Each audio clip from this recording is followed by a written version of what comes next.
Check 1 2. Check 1 2. This is a test for YouTube audio. Check 1 2.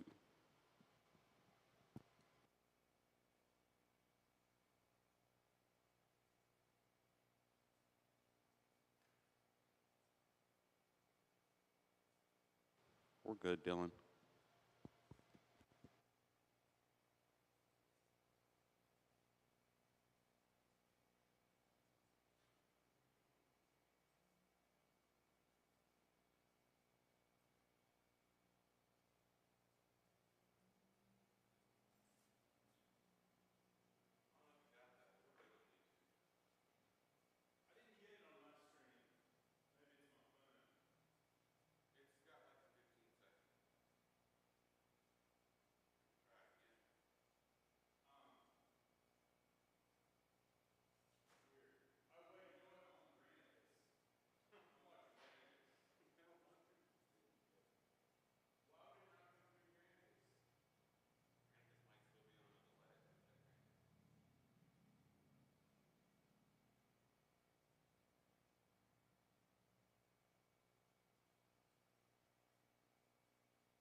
This is an audio test for Granicus. Check 1 2. Check 1 2. Waiting for the audio delay. Check 1 2.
Bring the meeting to order.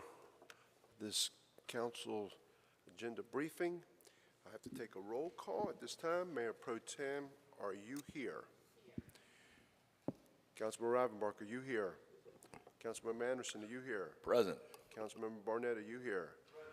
Councilmember Spears, are you here? As far as I know, I'm here. Okay, Councilmember Waddell, are you here?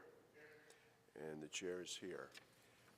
And so we will now go into, we have one presentation tomorrow evening. Consent agenda. C1 is an approval of the minutes. C2 is a resolution authorizing the city manager to execute amendment number 1 of contract in the amount of $19,984 with Cambridge Computer Services Incorporated, adding Arctic Wolf Managed Security Awareness Plus to the existing contract. C3 is a resolution authorizing the city manager to revive and extend the contract with the National Power LLC of Raleigh, North Carolina, in the amount of $43,770 for the year 2023, maintenance services and repairs for 18 generators at certain city buildings. C4 is a resolution authorizing the city manager to revive and extend a contract with ADT Security Corporation of Boca Raton, Florida, in the amount of $92,401 for the year 2023, alarm monitoring, maintenance, and repairs at multiple city locations. Mr. Mayor. Yes, sir. Is that ADT Security Corporation of Boca Raton, Florida, is that their headquarters? If we could have a staff person answer that. Dave Mays can address this item.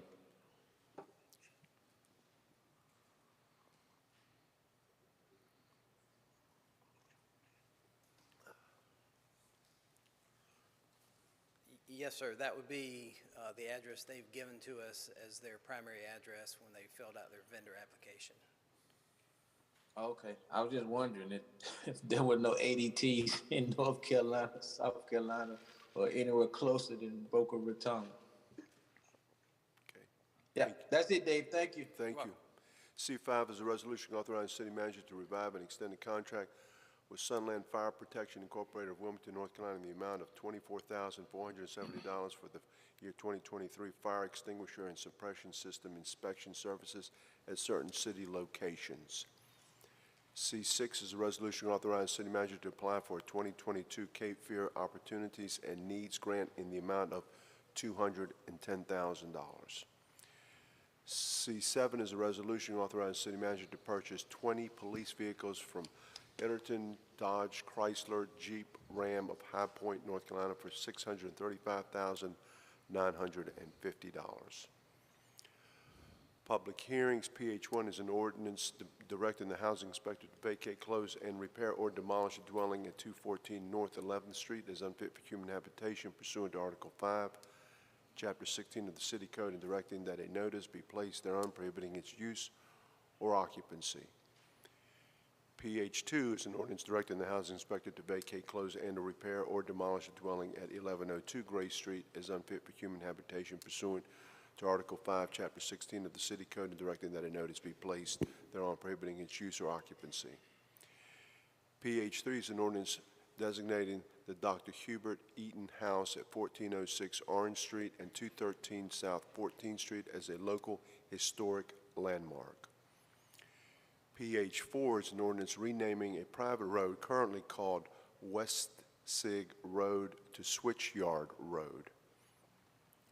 And then PH5 is a public hearing, CAPER, Consolidated Annual Performance Evaluation Report for CDBG and home funds.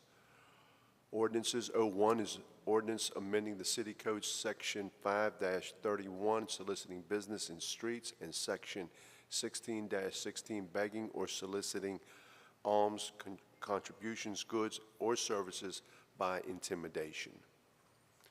And the resolutions are: 1 is a resolution extending the period of the message Black Lives Do Matter in Racism Now and authorizing the city manager to execute an addendum to the agreement for Gervais Memorial Park, and this is sponsored by Councilmember Kevin Spears. R2 is a resolution authorizing the city manager to enter into an interlocal agreement with New Hanover County to create a pilot program aimed at addressing the needs of the homeless population within the city. And then R3 is a resolution authorizing the mayor to sign the public comment letter to the North Carolina Utilities Commission concerning Duke Energy's Carolinas carbon plan, and this was continued from our August 16th meeting. R4 is a resolution appointing Deputy City Attorney Meredith T. Everhart as interim city attorney. And then finally, reports. RP1 is Council's Appointments Committee for Boards and Commissions, and Councilmember Charlie Rivenbark, who is the chairman of that committee, will be giving us that report. This concludes this agenda. Then the item is brought forward by our city attorney. Mr. Mayor, I do have a brief presentation for O1 that I would like to provide to council very briefly, if I may. Please.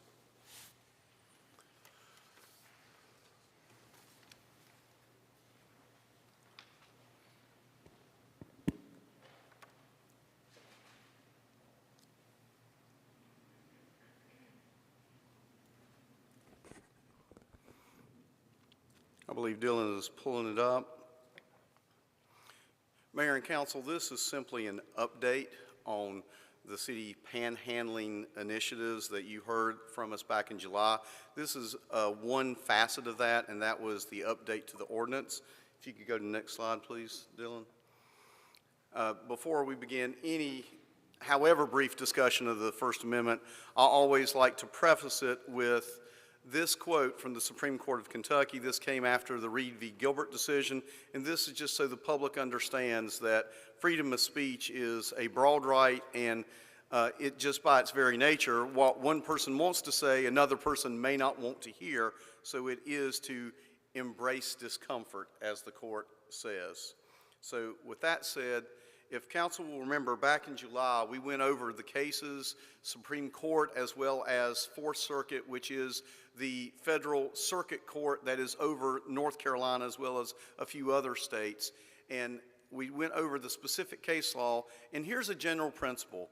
Generally, cities, local governments cannot just ban panhandling in general.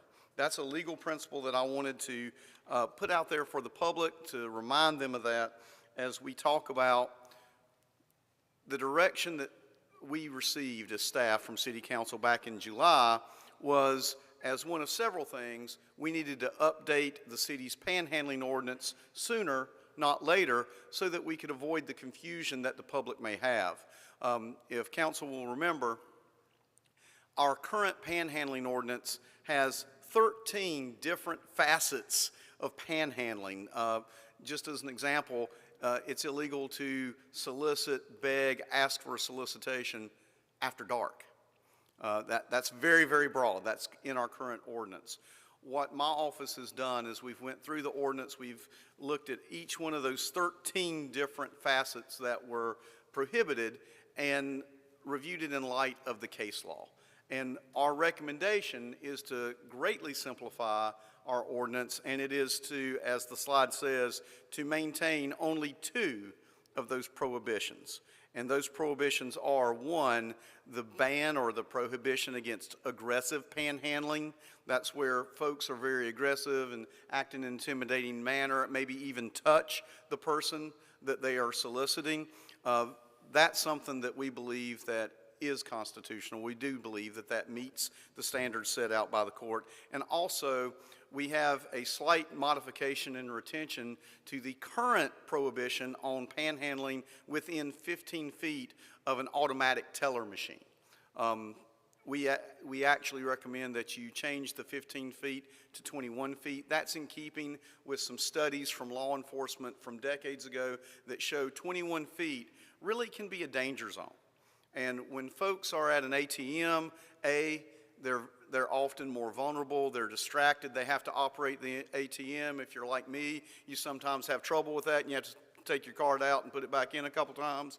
So you're distracted. Also, obviously, you're very likely to be withdrawing cash and to have that cash right there. So just a buffer zone that's not necessarily in a designated public forum. A lot of these ATM machines aren't out on a sidewalk. They are in a public vehicular area, sometimes out away where there's not a lot of folks around. Those are the only two prohibitions that we would recommend that council retain.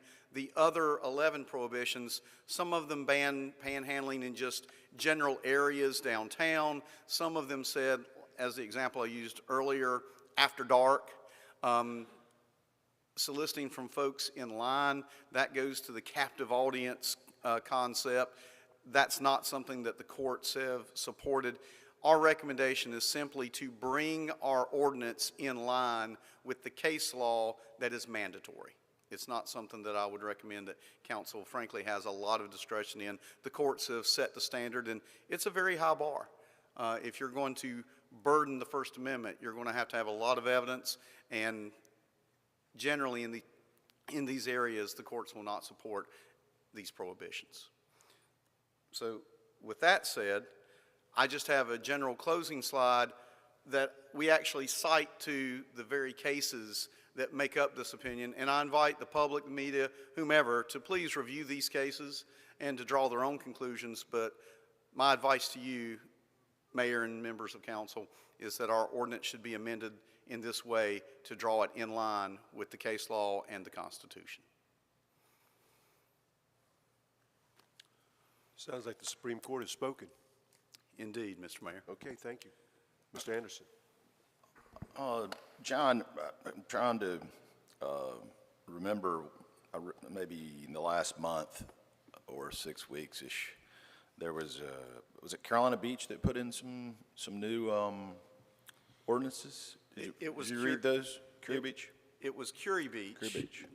And previously to that amendment, in Curie Beach, you had to have a permit and a license, almost period, to solicit anywhere. So they've loosened that a bit, but frankly, I want to have a conversation with their town attorney and talk them through. A lot of that ordinance is very similar to our current ordinance. I'd like to have that discussion with him. I just have not had the opportunity to. Well, the way it read in the press was that it was certain, they kind of outlined certain areas of town or certain parts of town where you could not panhandle.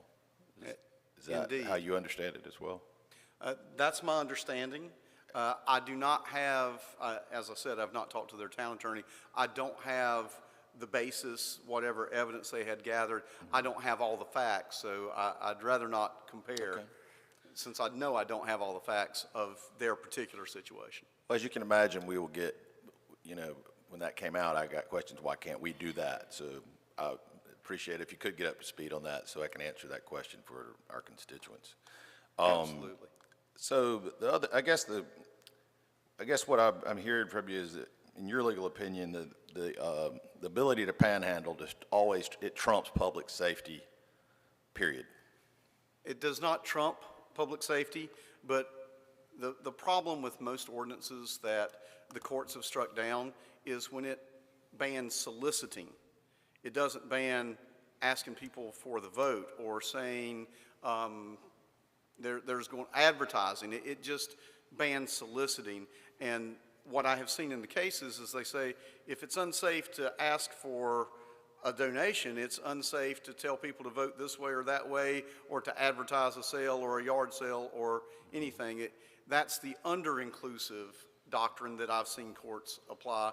And also what I've seen courts say is if you're going to burden First Amendment because of public safety, then you need to show the evidence that you have used lesser burdensome means and that it truly is backed up by evidence. That was the Reynolds v. Middleton case out of the Fourth Circuit. That's almost exactly what their holding was. Because I may be wrong, but I feel like this all came about really not. I don't think anybody up here thought we were going to ban that in the city. It came about because, at least in my mind, it came about because of traffic islands at intersections, and the way it impedes traffic, the way it's a public safety hazard. Those islands, a lot of them are narrow. They're humpback. They're not designed for people walking up and down them. They were never designed for that. They're not sidewalks. That they're there to keep one car from going into the next lane. Well, now a person is basically a guardrail, they're just being stuck in the ground to keep a car from going into the other lane. And I think that's that's the complaints I'm getting from citizens. And that's the one that doesn't make sense to me. The other stuff, I'm with you, but I mean, someone's going to get killed or hurt, and somebody's going to be at fault, and they're really not going to be at fault because, I mean, how can they, a big semi or somebody comes by, the mirror hits the person in the back, knocks them into the other lane, that person runs over them. They're just driving down the road.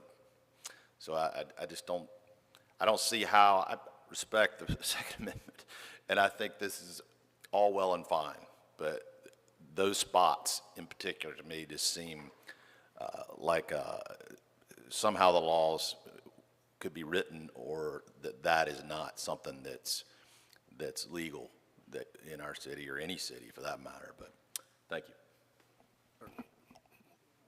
you. These words on that blue field, they're real pretty, and a lot of thought went into them. But, if we're talking about not what he's talking about right now, and I agree with what he just said, but just people out panhandling, 21 feet from an ATM machine, how are you going to enforce this? I hate to pass ordinances that you're just not going to be able to enforce. You'd have to place a policeman at every one of these locations to ensure that. This is all nice and well thought out and take a lot of time and effort to come up with this. It's just making us feel good that we've done something to comply with some court above us. I think it's great, but I don't see much good coming from this. Dovetailing with what Councilman Anderson just said, that's where we were getting all the heat from. And I know years ago we had problems with skateboarders, God love them, and people started putting these little metal chips on their walls to keep them from doing it. That worked. There's got to be a way that we can discourage people from standing in these medians, and then when they leave at the end of the day, they leave their trash. That's what I wanted to concentrate on. Panhandling, I mean, homeless people, they're always going to approach you. Or, I don't get approached. I don't know if there's some or I'm sending out or whatever, but I know it happens. But these rules sound nice and neat. They're not going to be enforceable. These people aren't going to read 21 feet. They're not going to, and it's only on public property, I assume. It's not when go in somebody's building. But anyway, those are my comments. But I want to continue to do what we can with regard to these medians and getting people out, because they're still out there. I saw them this weekend. They're still there. Council member, I couldn't agree with you more that law enforcement and enforcing laws is very difficult, and I do not want to be unclear. This is just the first installment. This was the low-hanging fruit to get our ordinance in line with the law so that it doesn't confuse the public. We had some folks email several city staff as well asking, well, why aren't you enforcing the ordinance that they just pulled up and was on the books?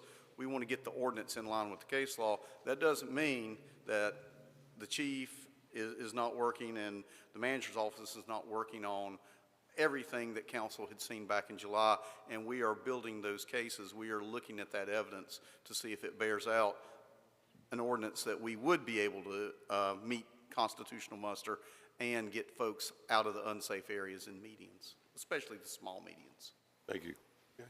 Mr. Waddell? Yeah, this is, I guess, a continuation of that, what you just mentioned, because we did have significant discussion between staff and council that resulted in this report that you have here, but also was supposed to be accompanied by an informational campaign to the citizens. This might be a question for city manager and his staff, but regarding panhandling, how it's not helping individuals, basically, being part of the problem, there's much better places to give to leverage that dollar. Where are we on that portion? I think I was told we could turn something around in 60 days or in the original conversation, but I haven't seen an update on that. We were thwarted in our initial effort to be able to put those signs up. As you know, most of the panhandling goes on in state-maintained rights-of-way, and the state of North Carolina does not allow for the posting of those signs. So we have to drop back and punt and rework where we can put those signs where we think they'll be effective. And of course, we still need to do the multimedia outreach. Well, we do have city own streets that are maintained by the city of Wilmington, right? We do. We do not generally have panhandling on the city-owned maintained streets. But they're well-traveled streets Yes, sir. where people can see signage, Yes, sir. and we could get a message across. Yes, sir. Yeah, the signs, and I remember them, and I was really pleased with those. They specifically mentioned what we're doing. Don't give here, give to this, or whatever. Is the DOT just have a complete moratorium on any signage or those kind of signs? Because the reason I'm asking that, could the sign just be put there that says no pedestrians allowed? We did not ask about the no pedestrians allowed. We can go back and ask that question. Thank you, sir. But Tony, when you say multimedia, you mean, like, we talked about billboards, website, Yes, sir. our TV? Yes, Okay, sir. Thank you.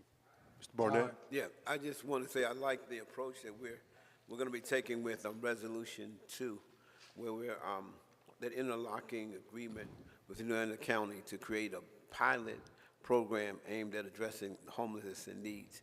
Because again, we definitely want to get people off the street, but we want to get them off the street and in places where they can get the help that they need. So I just wanted to share that. Thank you. Anybody else? Yes, sir. Yes, sir. I wanted to speak to you about us potentially projecting fear, and then Councilman Anderson spoke, who projected more fear than what you had even projected of being touched by a panhandler or being within 21 feet of an ATM. He's talking about people being hit by tractor trailer mirrors and being knocked into the other lane. I wanna make sure we're addressing the issue concerning people and the safety of people, but we don't want to perpetuate fear in trying to get this done. I've never been touched, and Charlie said, I've never been touched by a panhandler. I don't think I've ever been intimidated by a panhandler either. I think the issue is just a nuisance to drivers and citizens of our city as they start to see more and more panhandlers in the intersection. And I think that's really what the issue is. How it makes our city look, how it makes our citizens feel when they see this in some of the interactions. But I don't think it's intimidating. But that's just my opinion. And I just want to put it out there that we don't want to try to initiate some type of fear campaign. Well, I'm going to chime in here for a second, and I saw it this weekend, and I didn't know who the group was. There were several citizens that had buckets, 5-gallon buckets, and on those buckets was some sort of an organization, or supposedly an organization, that says give to for homeless help or something along those lines. So now we're starting to see organizational kind of folks coming to just like we've seen it in the past with volunteer fire departments when they would bring out the boot and ask for money at intersections. You've seen that, and I've seen it. Yes. Seen it in the county years ago. Now they don't have that. They have a professional fire department. I've also seen now folks that are also using the streets as a way to sell some commerce, artwork, flowers, and stuff of that nature. So it's not only just panhandling now, it's morphed into other things that other people have seen as an opportunity to use those intersections and those crosswalks and those areas as opportunities to raise money for maybe an organization. Would that also be covered under this First Amendment law? As far as the actual solicitation, just asking, yes, it would be. As far as using public streets as a commercial area to sell products, our ordinances ban that. Okay, very good. I have a quick question from, I guess, clarification from soliciting in a threatening manner is remaining, right? Yes, that is remaining. So just anecdotal, let's say a man's walking his wife, pregnant wife, downtown, 6 p.m., sees someone soliciting some other folks that are doing the same, walking down the street. He moves his wife to this other side just because it seems to be a little bit intimidating. As he walks by, he's addressed. and solicited, and he says, I don't have any cash. And then a slur of profanities are hurled at both him and his pregnant wife. Would that constitute threatening manner? It's very fact-specific. Generally, that would not. If it was just ending the encounter and moving on, just saying things that aren't very nice, I've seen that happen before. If it's perpetuating, if it's following, if it's moving closer, sometimes it's just physical gestures. And as Councilmember Spears said, I don't want to give the impression that this is happening left and right. Well, No, this is it's not quite just rare. anecdotal. It happened to me and my wife, so. I wondered about that. Yeah, and so I'm trying to think, well, obviously I don't want to further engage someone who's, has obviously some sort of mental issues, but it is threatening when you're walking with your wife who's carrying, your baby in her stomach, and I think I'm not the only one who's experienced that, and I've received emails to that effect. So I think we got to clarify that pretty strongly before something does happen to one of our citizens. The exec standard, and we have 4 different ways where we set it forth in the aggressive manner. I think probably the best one for folks to use as a rule of thumb is the conduct is intended or is likely to cause a reasonable person to fear imminent bodily harm or the commission of a criminal act. That's the litmus test, if you will. And we could put examples of different things you could do, but it's really a totality of the circumstances. And what I would say to our officers or to anyone who feels like they're dealing with that is situational awareness is the key. Notice what people are doing. Is someone moving away from you and just telling you what they think? That's not going to be it. Are they coming towards you? Are their fists balled? Are they making themselves look larger? Those are the type of factors that police officers are trained to look for in examining, has this crime occurred or not?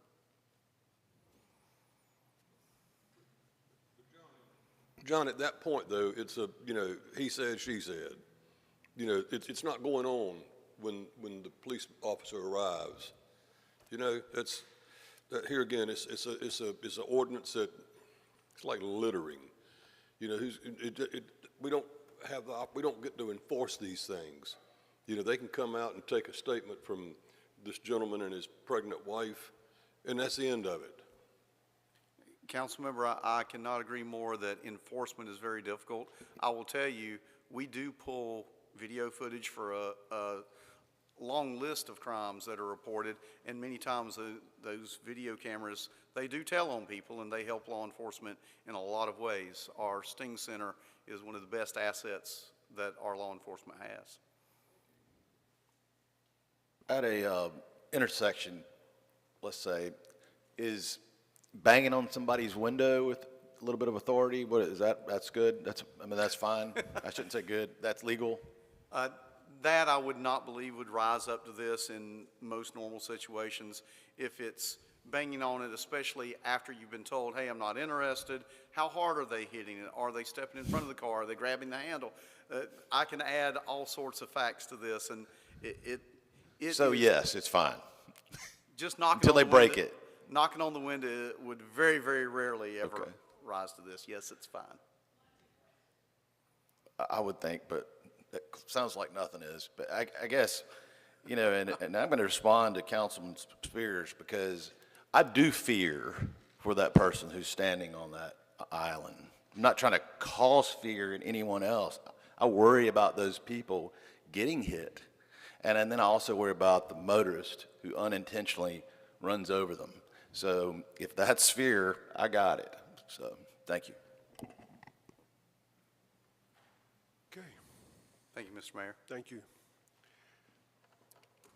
We've been asked to go into a closed session, and is there a motion to enter into a closed session pursuant to provisions of General Statute 143-318.11, A1, A3, A6, and A7 in the order for the City Council to, number 1, prevent the disclosure of information that is privileged, confidential, or not considered a public record pursuant to North Carolina General Statute 132-1.4.